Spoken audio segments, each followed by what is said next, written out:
you could unmute and then you can also, yeah. Thanks.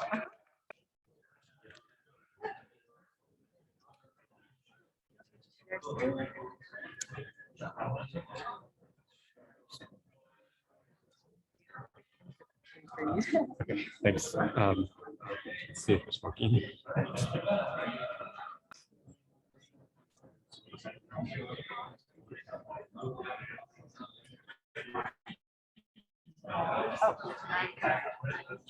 Oh, no, wait.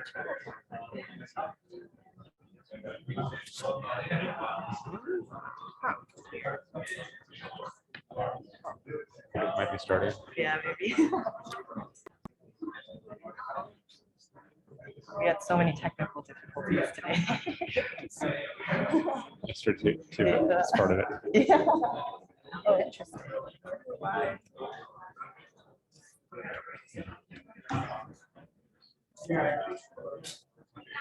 I could also try sharing from here. Whether or not that might work. Yeah, that might be better. I have to send you my slides, I think. Oh, I think if you share, and then I can just project this screen. Yeah.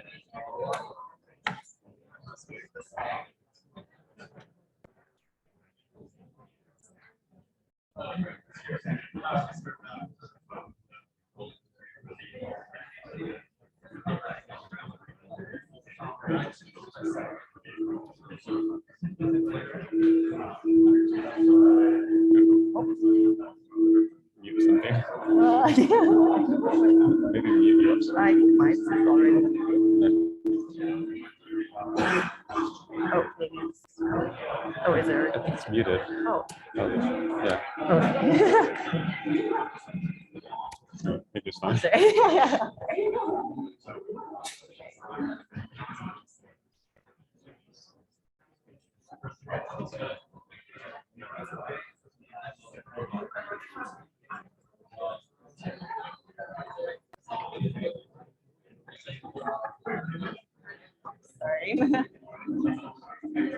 It's okay to take off my mask. Oh, yes. Sorry.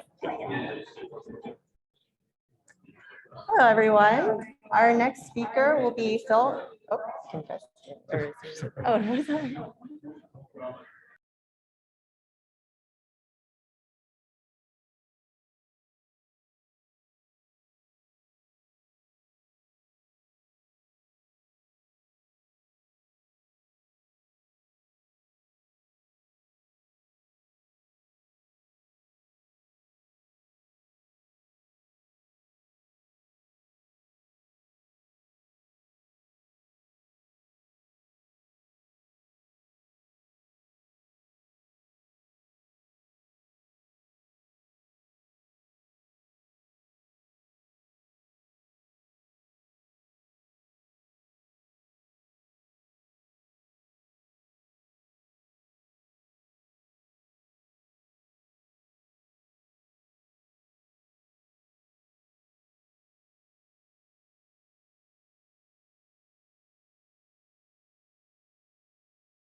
Hey, Allison, can you hear us?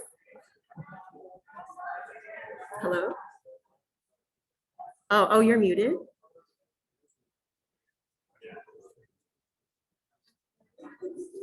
Okay. Hi, yes, sorry. Hi. Do you think you could actually swap with Justine and go now? We'll still give you the full 30-minute block, but she is having problems connecting right now. Oh, okay, sure. Yeah, If that's okay. hold on a Okay. second. Let me just close Thank the you. door. 'Cause I've got the. Okay, sounds good. Thank you so much.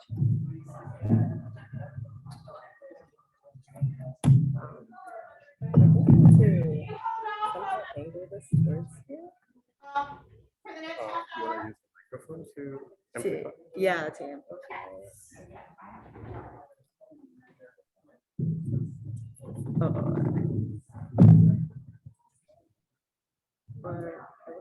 Okay, great. Should I just share my screen or? Yeah, you can go.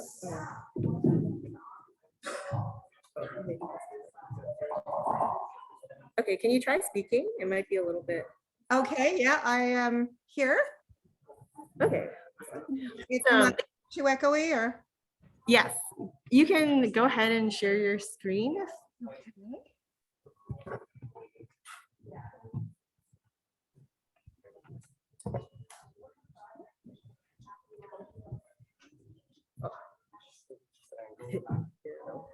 I can also just say. Okay.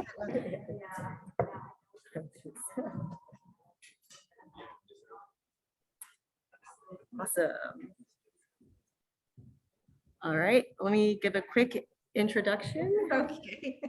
And then we should be good to go. Sorry, thanks. Thank you so much for switching. All Sure. right, hi everyone. Sorry for the technical difficulties. Next up, we'll have our speaker, Allison Gopnik-Go. She's a professor at UC Berkeley under the psychology department and does a lot of children learning, essentially, or understanding how children do social things and also developing the understanding for that. Well, with that in mind, I'll give the mic over to Allison and let's make sure we can hear you. Okay, can you hear me? Yeah. Okay. Okay, great. Well, thank you all. Thank you all very much for inviting me here. Why would a developmental psychologist be talking to an AI group? Well, for quite a while, my colleagues and I think people in AI in general, have been taking to heart this bit of advice from Alan Turing back in 1950, which is that if we're really trying to develop an intelligent system, and particularly an intelligent system that learns, the place we might want to look is actually to human children rather than adults, because children are the best learners that we know of in the world. And if we could understand something about how they manage to be so intelligent and learn so much, we might be able to use those ideas to design artificial systems, and vice versa. Looking at artificial systems can help us to understand the computations that are going on in the child's brain that allow them to learn as much as they do. So that's been my sort of general research program now over almost 20 years, trying to go back and forth between computational accounts and empirical accounts of children. And in particular, one of the things that we know is that children's social knowledge is one of the most central kinds of things that they learn. So literally from the time they're born, they're paying special attention to other people, and they work very hard to figure out how other people work. Back in the 80s, one of the first things that I did in my lab was to develop the idea of theory of mind, that children are trying to understand the minds of others and do it in very complicated and sophisticated ways. And more recently, people have been looking at what people call intuitive sociology, including in my lab. How do children understand the social relationships between people, as well as what's going on in individual minds? But trying to answer this question is part of what I think of as this broader question, which unites machine learning and developmental psychology. And that's this problem of knowledge. So children seem to have all this knowledge of the complex social world around them, and it's quite sophisticated and abstract, but all that reaches them from that world is a stream of particular experiences of going out and watching what people do and what they say. So how do they get this very sophisticated abstract knowledge from that very concrete experience? And the answers to that question really go back to Plato and Aristotle. One way to answer it is to build in a lot of prior knowledge. People sometimes talk about this in terms of core knowledge. So for example, there's some evidence that very young children are already categorizing people into in-groups and out-groups. So it could be that we just have these social schemas there in the first place, and that if you wanted to get an AI system that had similar kinds of knowledge, you just build them in.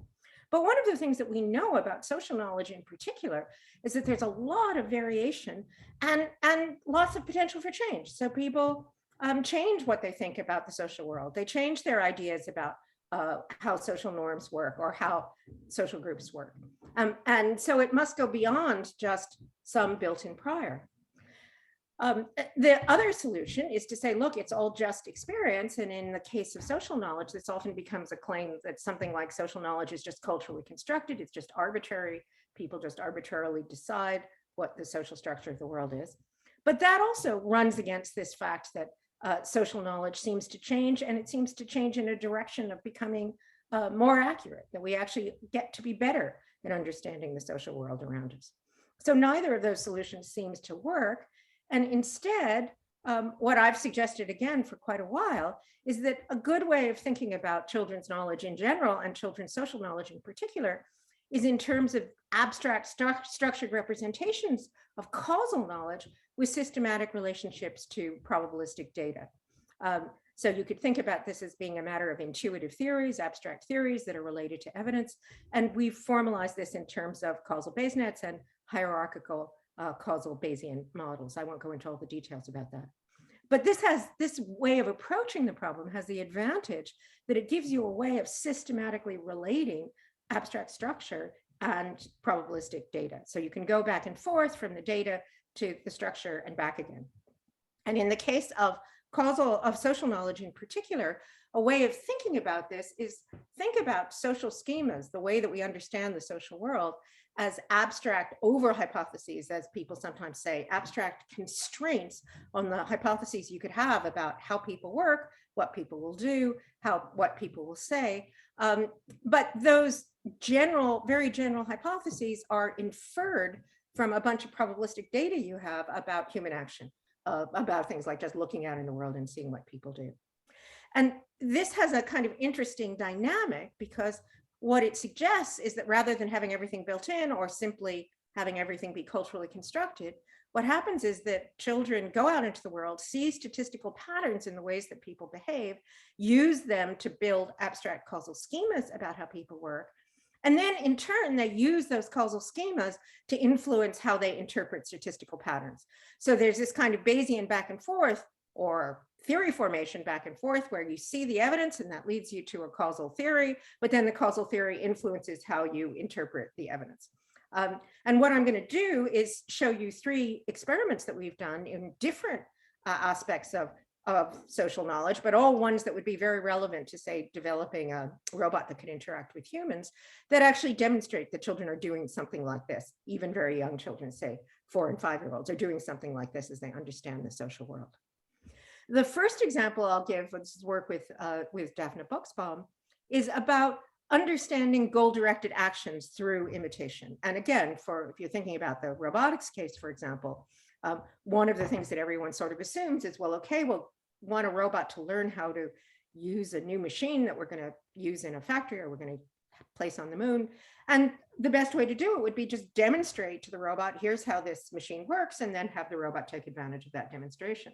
And in fact, we know that literally from the time babies are born, they're imitating the actions that they see other people perform. They're very driven to imitate, and they seem to learn about both the world around them and the intentions of the people around them through imitation.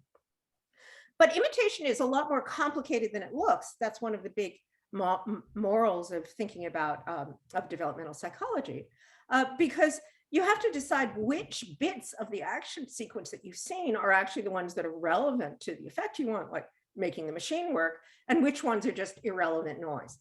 And here's an example. This is what we actually did with the kids. Here's this toy, and it plays music.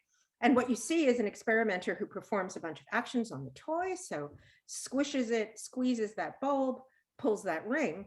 And what you have to do is figure out which of those are intentional, which of those are the ones that are going to bring about the effect, and which of those are just accidental. So what we did is to So you can see another sequence. Now you pull the handle and squeeze the bowl and pull the ring, and you see that it plays music. And now your problem is to figure out what is it that the experimenter, what parts of that demonstration are the ones that the experimenter wants you to follow. And what we did was show children different kinds of evidence patterns of those three actions. So the children see that different combinations of actions, different action sequences are going to lead to the effect or not lead to the effect. And if the children are doing, I won't go into the details of this, we did a little modeling on this as well, but if the children are doing a kind of normative causal inference, they should draw different conclusions about which action is actually causally effective in these three cases. So in particular, if you see this sequence where you see all three actions followed by the event, and then three actions in a particular sequence followed by the event, but you don't see it in other sequences, you should conclude that all three actions are necessary to bring about the outcome. Whereas if you just see that the last two actions are consistently leading to the outcome, but the first action can vary, then that statistical pattern would tell you that only the last two actions are necessary. So here's, since it is, isn't it crazy? These developmental psychologists have Yeah, to I've show never you played with it video. before. So you know what's funny about it? It plays music, but I don't know how to make it play music yet. So I thought that what we could do is we could try some things and see if we can figure it out, okay? You wanna help me see if we can figure out what makes it go? All right, so it's a mirror game. We'll see what makes my new toy play music. Here's what I try. All right, well, what if I squish it and then I squeeze it here and then I pull this ring? The music. Should I try that again? All right, I'll squish it and then I'll squeeze it here and then I'll pull this ring. Hey! I think I should try something else. I'll try something else.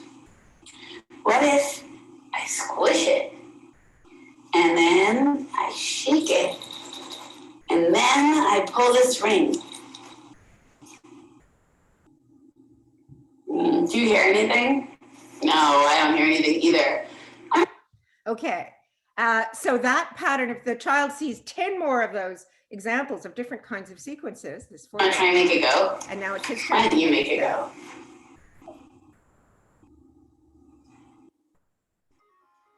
And he actually does something that he's never seen demonstrated, which I guess we is figured it out, huh? just produce those last two actions. So if he was a robot, he would have been figuring out what the right kinds of things are to do to that machine. So that's a really nice example where looking at the probabilistic data leads him to a schema about what it is that is the information that he should be paying attention to. And in fact, I won't go into all the details of the results. In fact, the children behave differently depending on the statistics of the action sequence in just the way that you would predict. But now here's an interesting twist. I mentioned that part of what's going on is that children are using probabilistic data to develop causal schemas, but part of what's going on is that they're using the causal schemas that they already have to interpret the probabilistic data. Now you'll notice that Daphne in that introduction acted as if she was clueless. She said, "This is my toy. I have no idea how this toy works. I don't know how it works." But sometimes when you're doing a demonstration, instead of being clueless, you might say, well, here, I'm going to show you how my toy works. And that very small difference in the introduction will tell you something about the intentions of the person who's giving you the demonstration, whether that is a pedagogical intention or not, whether they're doing something on purpose or not. And with 3 and 4-year-olds, if you do this in a pedagogical way, if you say, I'm going to show you what I'm doing, then the children imitate all three of the actions. So they're actually producing, they're actually over imitating, they're producing all three of the actions, whether or not the causal data would tell them that that's important. So the children are both using the probabilistic data to infer something about the experimenter's intentions and about the way that this goal and action works, but they're also using information about the experimenter's intention, even quite subtle things like the difference between I'm going to show you this and I don't know how this works, in order to draw inferences about how they should imitate in that demonstration. And in other work that we've done, Daphne has shown that macaques, for instance, will not show this kind of discrimination between a pedagogical, intentional, accidental action, but very young children will. Okay, let me give you another example of the same kinds of social inference in children. Now, this is a very different kind of social problem. And this is about how we explain people's actions, and in particular, whether we explain them in terms of the long-lasting traits that people have, or we explain them in terms of the situations that people find themselves in. And one of the absolutely classic findings in adult social psychology is that adults, at least Western adults, have what's called a trait bias. Sometimes it's called the fundamental attribution error. So adults, we tend to attribute people's actions to their underlying personality traits, even when actually it's the situation they find themselves in. And this can literally be a matter of life and death. So an example was during the Abu Ghraib scandals, for example, it was very common for people to act as if the individual people who had behaved really badly, been torturers in those circumstances, did so because of something about the kind of people that they were, rather than because, as indeed seems to be the case, that when we put almost anyone in that kind of extremely stressful authoritarian situation, they can end up behaving really badly. And the classic experiment about this, which shows you how old the tradition is, for example, takes a room full of undergraduates, tells half of them to write a paper. The experimenter says, half of you write a paper supporting Castro, half of you write a paper opposing Castro, stand up, read the papers aloud. And then a week later, they'd ask people how left-wing or right-wing they thought the people in the class were. And even though people knew that the reason why the students had done this was because the experimenter had instructed them to, they still tended to attribute political beliefs to them based on that individual action. On the other hand, we know that concepts of traits, ideas like the fact that someone might be brave or cowardly, for example, really only start appearing explicitly and simultaneously when kids are around age 6. So we wanted to figure out, where do they come from and where does this trait bias come from? And an idea that had been around for a long time is that they might emerge because of the probabilistic covariation between different kinds of actions and situations. So let me give you an example of the experiment we did. What we did was give children information, probabilistic covariation information, that either supported a trait interpretation of what someone did or a situation interpretation. So here's Josie and Sally, and there's a skateboard and a scooter, and you see that Josie plays on the scooter, but Sally doesn't. She won't play on the scooter. You see several different examples of this. And you end up with a probabilistic pattern that tells you that in this condition, in the doll condition, that Josie is more likely to play on both toys, and Sally is more likely to avoid both toys. So that tells you that there's something about the child that's leading to this pattern of action, either approaching or avoiding the toy, rather than something about the toy. And then, of course, we just do the opposite. So now you see exactly the same sequence of events, except that now the covariation information tells you that it's something about the toy that's consistent across these situations, rather than something about the situation, the skateboard or the scooter. And then in a control condition, you get information that doesn't tell you anything about whether it's the person or the situation. And what we did was that initially, let me walk you through. Then what we did was simply ask the children to explain why Sally didn't play on the scooter and why Josie did play on the scooter.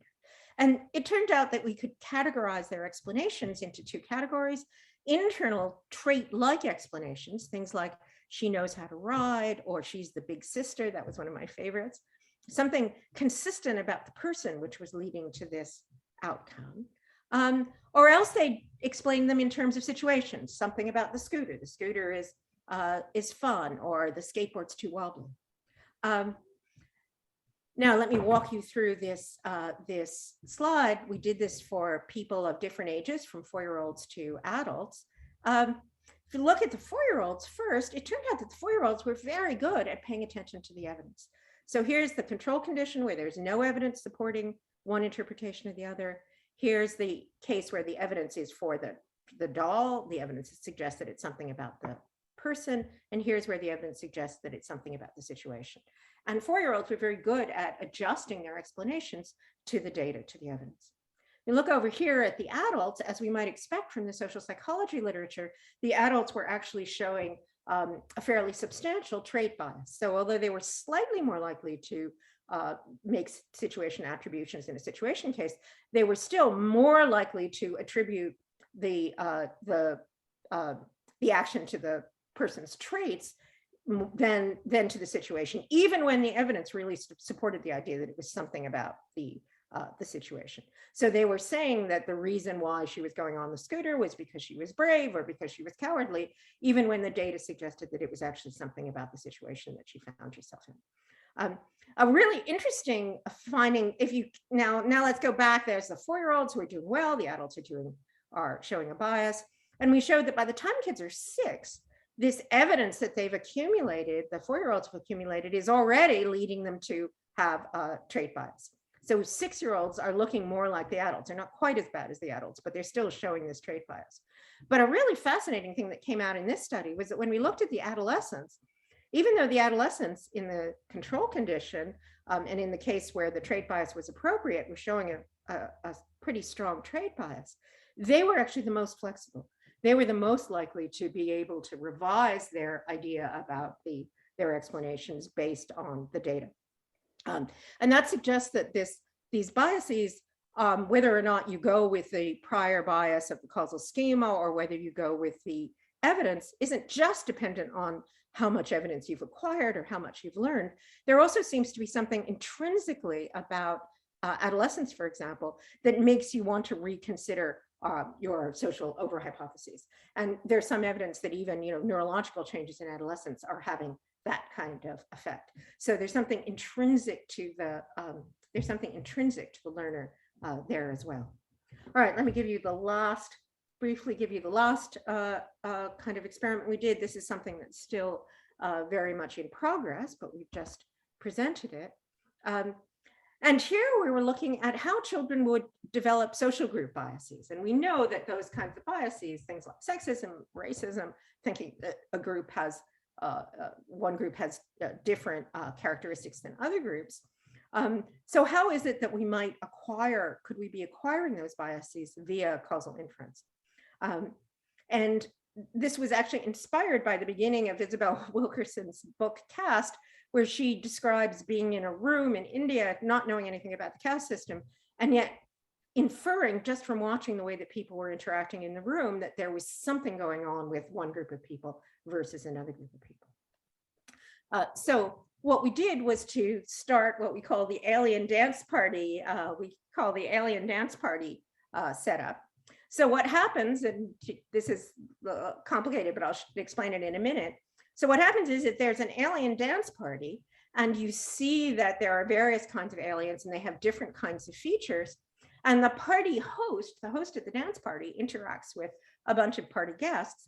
And in each one of these interactions, the host treats some guests preferentially and discriminates against others. So gives some of them cookies and keeps cookies away from others, or imitates some of them, doesn't imitate others, or dances with some of them, doesn't dance with others. And the 6 different sequences all involve a different kind of behavior.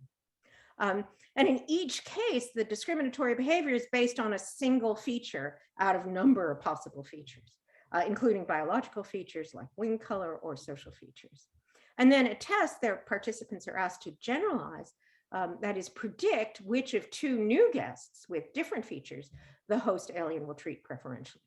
So here the idea is that by watching how the alien is interacting with different people, you can take a really arbitrary feature, like in this case, what the shape of their feet is, or what kind of antenna they have, or what their skin is like. In the human case, things like what their skin color is, or what their gender is.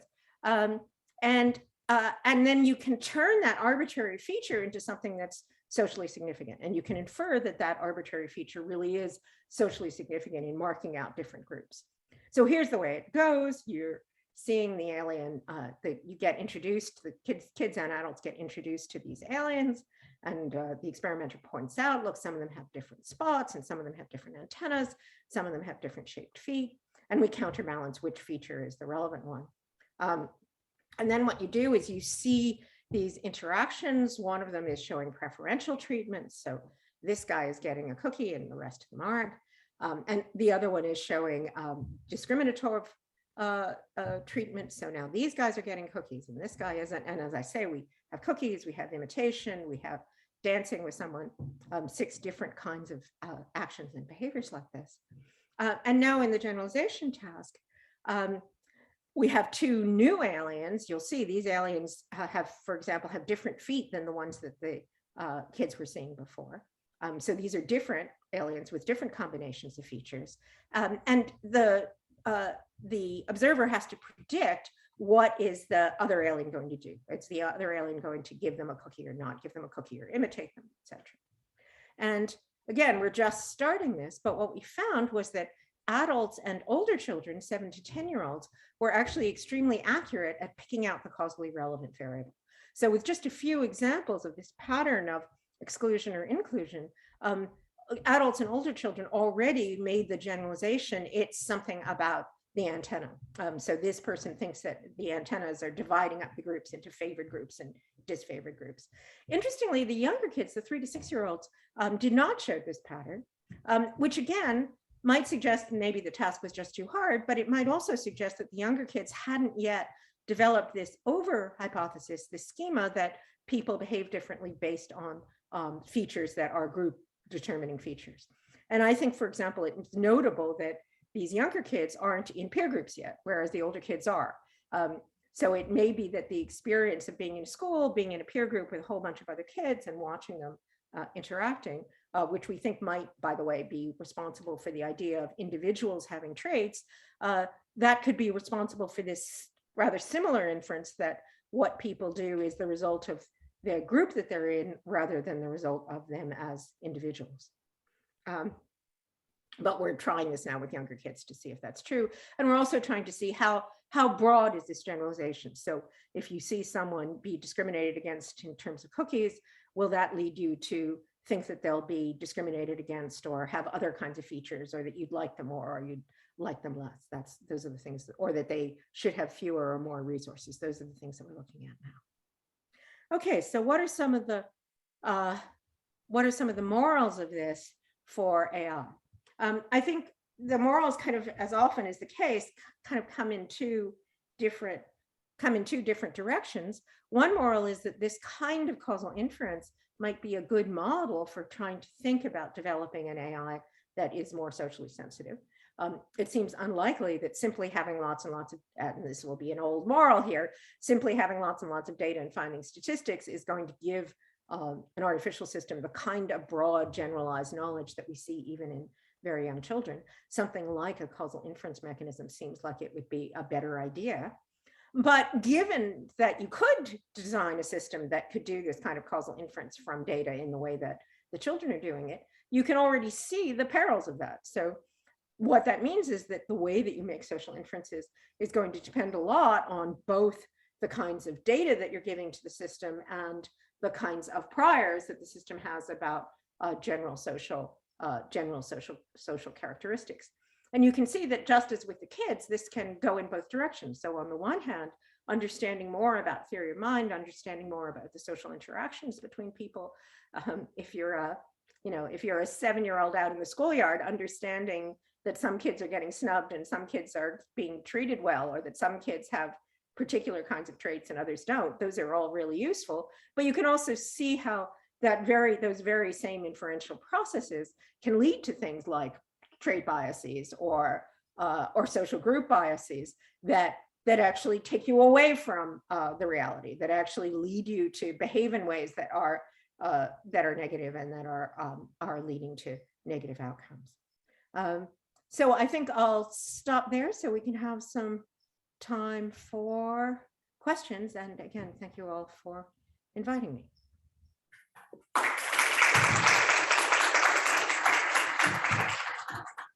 anyone wants to come up and ask questions.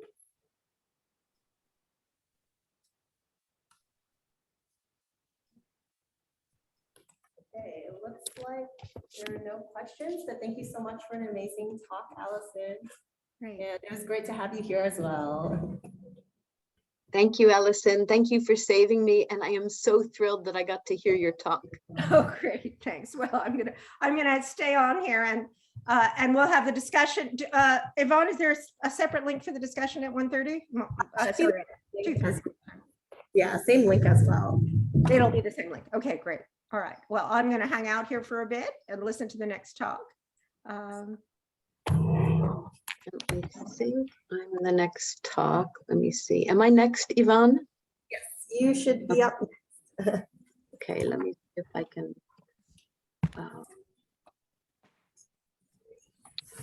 Share the slides.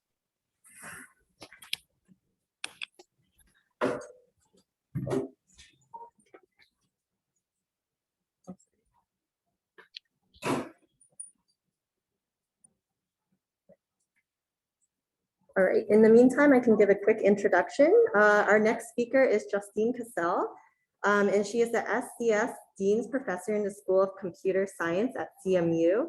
And currently she is on leave from CMU to hold the founding international chair at Paris Institute on the Interdisciplinary Research in AI. And her research focuses on developing an embodied conversational agent and studies how these agents can serve as better peers in children's lives. And with that, we'll get Justine all set up and then. Everything's fine, except it's been a really long time since I've shared slides on a laptop. When I have two screens, I know how to do it, but I'm having a hard time getting both the view. Let's see if this will do it.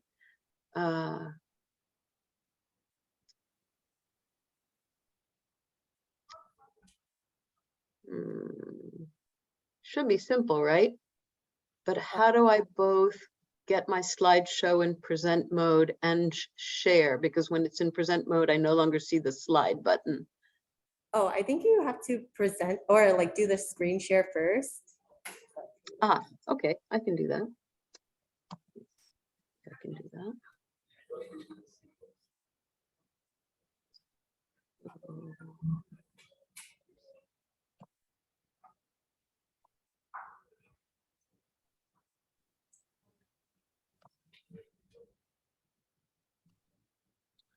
All right, yeah, we can see your screen now.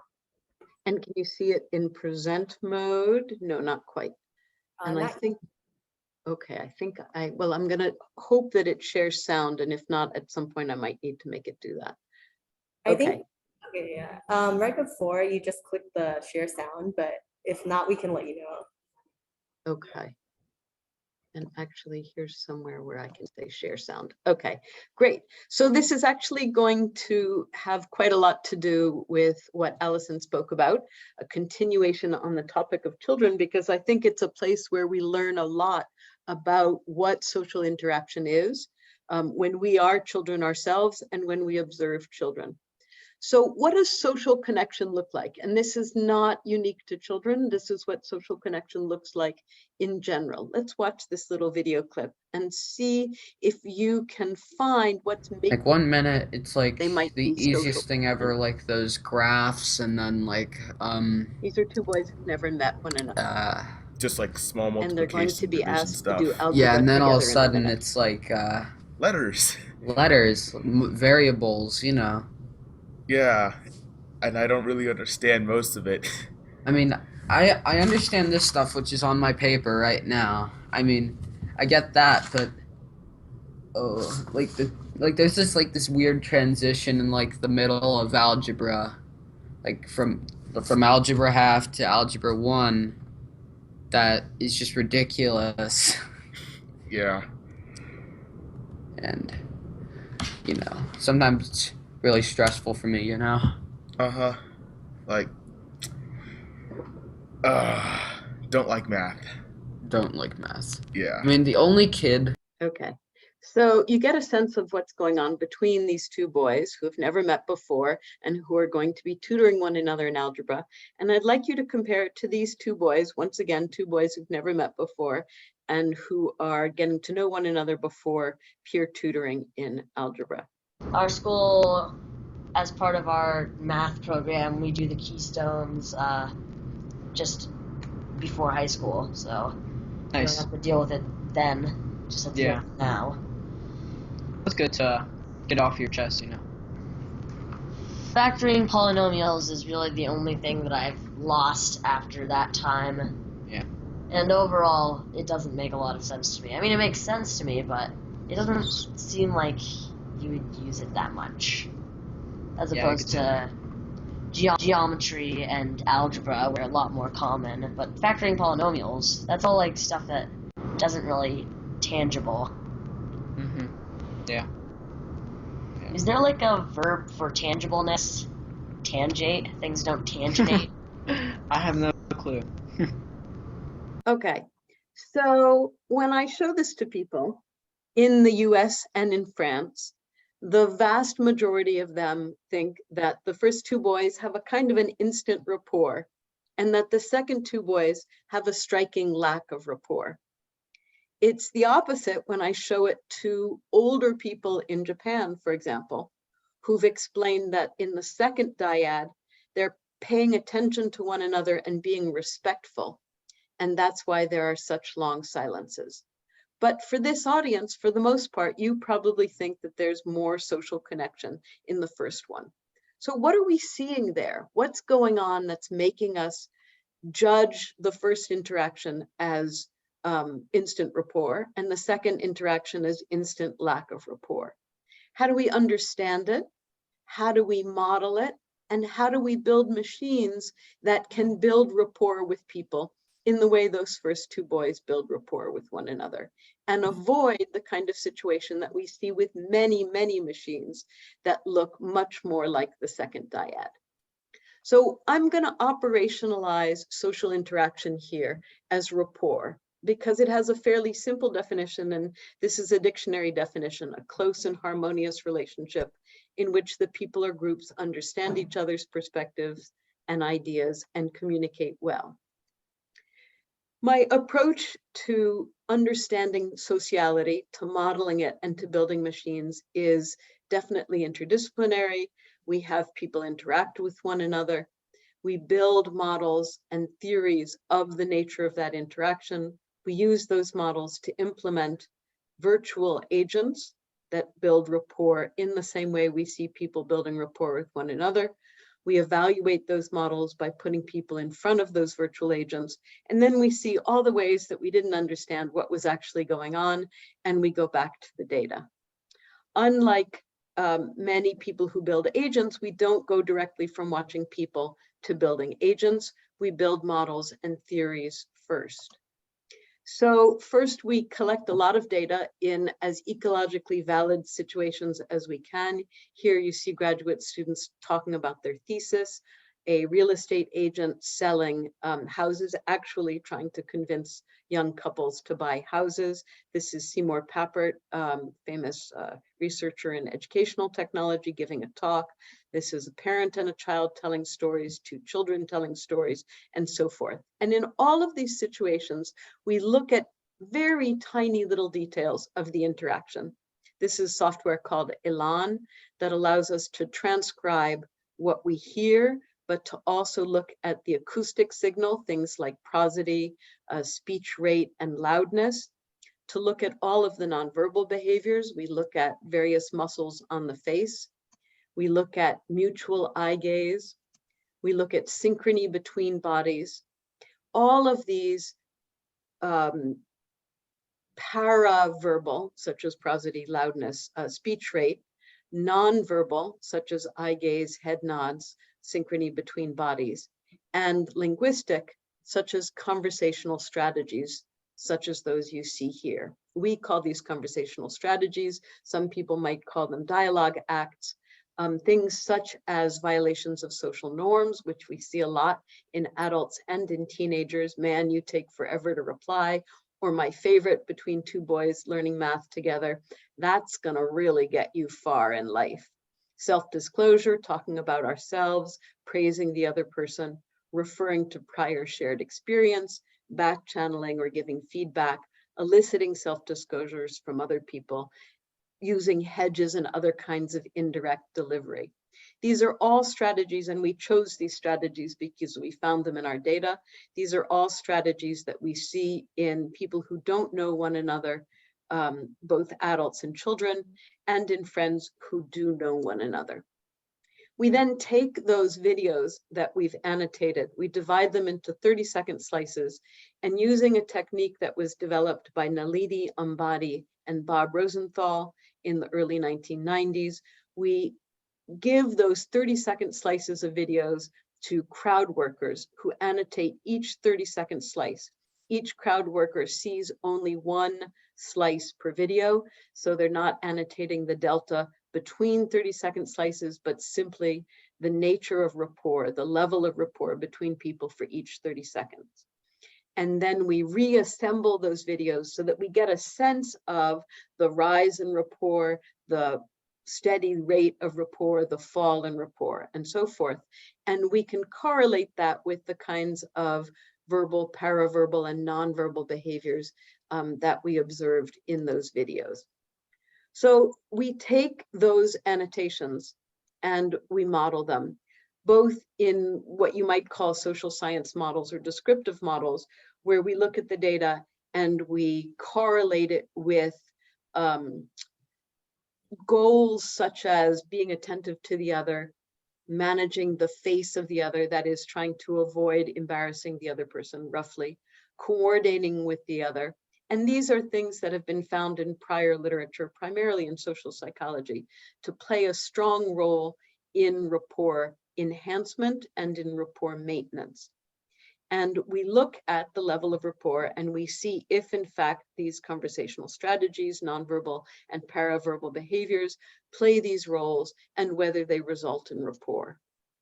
We also build computational models, things such as hierarchical LSTMs, where we have a level for the verbal, for the vocal, and for the visual. And more recently, we've been working with large language models. We had a paper in the Association for Computational Linguistics, ACL, this year, automatically recognizing hedges using large language models. And since time plays a tremendously important role in the building of rapport, we also use things such as temporal sequence prediction modeling, where we see, for example, in the top here, that if the kid who is currently tutoring the other teases the other, violation of social norms, and smiles, and the kid who's being tutored smiles as well within 35 seconds, then rapport is high. But if the tutor smiles, teases the tutee, and the tutee does not smile back, rapport is low. So we learn a lot about what's going on in these videos. But we don't just look at rapport building, because as Alison showed us, rapport plays, sociality plays a role in our lives. We don't study it, we don't model it, we don't build it into our systems just because it's fun, although there are lots of chatbots that seem to think that it's an end in and of itself, and that never works for a very long period of time. I'm interested in it because it improves task performance. That is, when there are collaborative tasks, sociality improves performance on that task. So for example, we see that teasing among friends predicts higher learning gains when the friends are learning together, but teasing among strangers negatively predicts learning gains. And indirectness among strangers when rapport is low increases rapport and thereby increases learning. So it's important to look at what's actually happening because of rapport and other kinds of sociality. So we take all this information and we use it to build embodied conversational agents. This is an architecture that we developed, the socially aware architecture. Looks much like many dialogue systems, except for these three modules in red. A module that automatically detects the level of rapport every 30 seconds between the agents. This is Sarah, the socially aware robot assistant. It detects rapport every 30 seconds between the agent and the person. A conversational strategy classifier that automatically detects praise, self-disclosure, and so forth. And then a social reasoner that looks at what happened in the last 30 seconds and decides what the next move should be to maintain rapport if rapport is always already high, or to raise rapport if rapport is low. And then those are sent to classic dialogue system and embodied conversational agent generation systems. So these are the kinds of agents that we've built as ways of evaluating our models of sociality. Actually, some of these came before I started looking at social interaction, when I was looking at things like gesture generation and its role in describing space and so forth. But a lot of these have been used to test models of sociality. So I'm going to give you an example of a system that we built. It actually comes from a very different experiment where we were looking at the impact on children of learning with a virtual child that spoke their non-mainstream dialect. And so one group of children worked with an agent that spoke only mainstream English of the kind used in the classroom. And one group of children worked with an agent that spoke African-American vernacular English in this particular case. And then halfway through said, let's practice our presentation for the teacher. My teacher likes it when I use my school English, and switched to school English. And this is the one you're going to see here. It has to be low, because if it has to, because what do you think? Is it going to be higher or low? So they're building a brick Lego. Maybe we should make it lower so it has less room to wiggle around. You took my idea, Alex. That was my idea because I Nuh-uh. Yes, it was. So here you see teasing, and in fact, what we I actually think it has to be. Not just because I love watching that video. So what we found here was that children who collaborated with the bidialectal peer, that is the peer that for half of the interaction spoke their same marginalized dialect, learned more. But what we found was that the level of rapport between the child and the agent was actually what predicted learning. And they were more likely to demonstrate rapport when the agent spoke their dialect. Now, there's other things that we can do. This is an implementation of self-disclosure.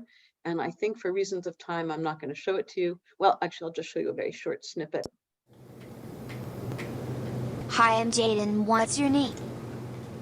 I'm Sasha. It's nice to meet you. You as well. So what school do you go to? I go to Ellis. Oh, cool. I go to Pa Cyber School. Okay, so this little girl did not know that she was going to be working with the virtual child, and you can see by the smile on her face that she finds this pretty amusing.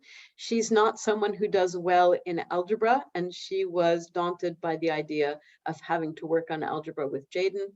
This is what this looks like. Nope, that's not quite right. Don't worry, I think these are hard too. So you can see negative self-disclosure mitigates face threat. +9. Oh, 50. Yeah, I think that's right. Okay. So that's indirectness. I think that's right. So what do you think you should do next? I will divide by 10, and that'll get me x equals 5. Correct, I'm such a good teacher. Okay, so in fact, this little girl did pretty well with the agent. But when we tested this particular system, what we found was an unexpected result, and it's kind of hard to look at these graphs. But what you're seeing here is that children who had high prior knowledge learned, oh, I forgot to tell you that there were 3 versions of this agent. There was one version that only used task, talk. There was one version that used kind of state of the art, except for my lab, where there are some researchers who think that you should just get more and more social over time and more intimate in your self-disclosures over time.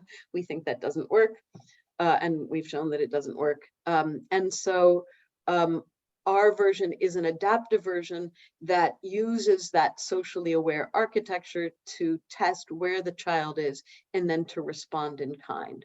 So for kids who have high prior knowledge in algebra, they learn best with that adaptive agent. For kids who have low prior knowledge, they learn best with the task-only agent. And you can think of different kinds of explanations for this. A cognitive load explanation where the kids who have low prior knowledge really need to focus on their math, whereas the kids who have high prior knowledge can also spend some time being social. But it brought up a question for us, which is what kinds of rapport are actually productive in task behavior? If, as I believe is the case, rapport is particularly interesting in task situations because it can increase them, clearly it doesn't always increase them.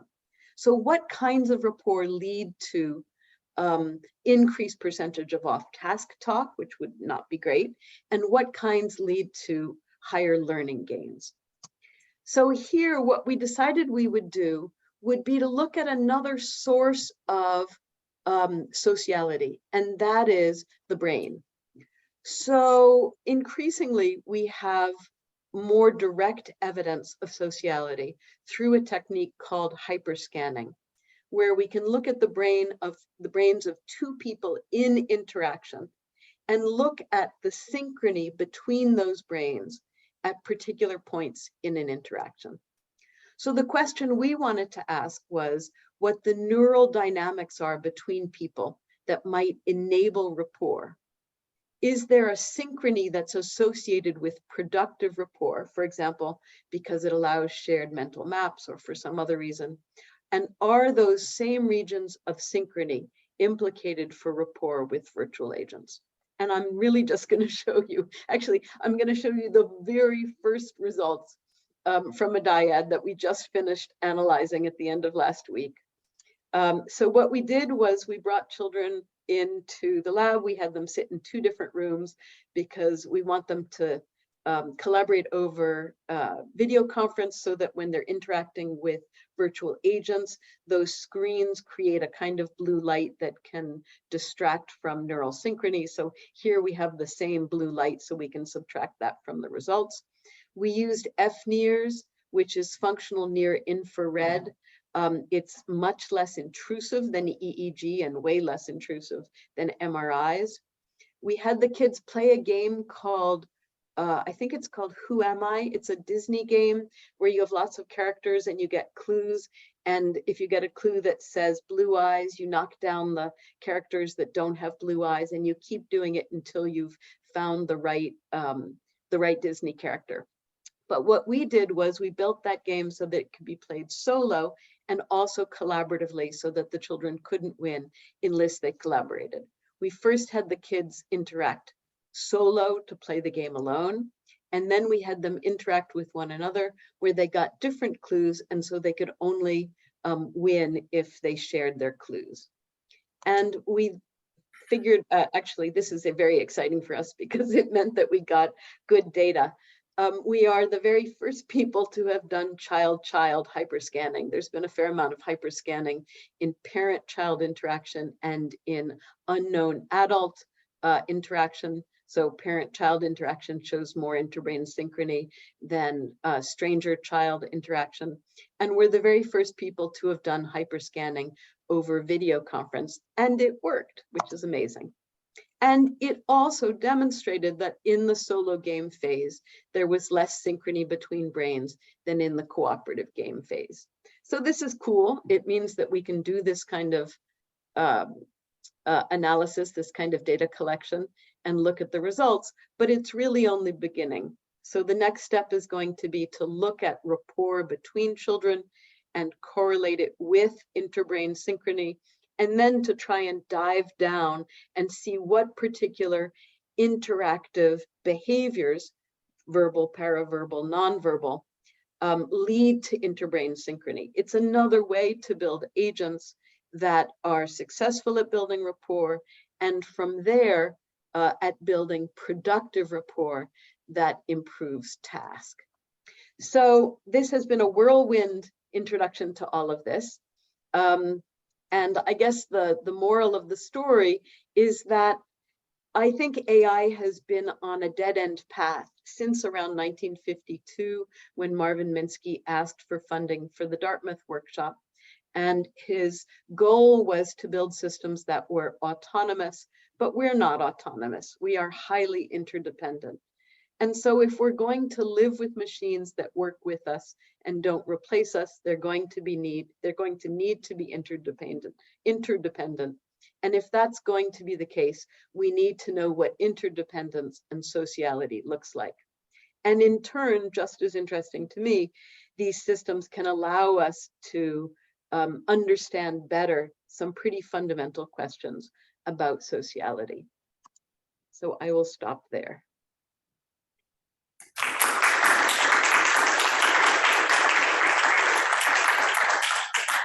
Awesome. Thank you for the great talk, Justine. I don't believe we have time for questions, so we're going to head over to the next speaker, but thank you so much for joining us.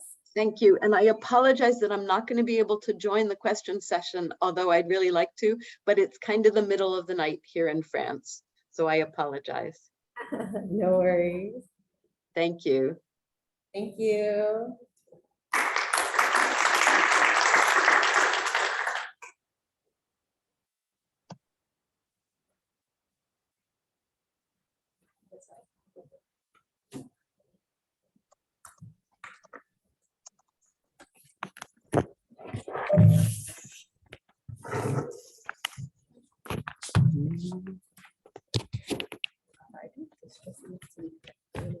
Which one?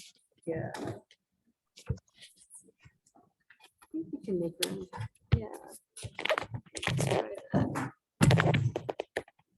Or I can join the Zoom call. Whatever you think is easier. I think.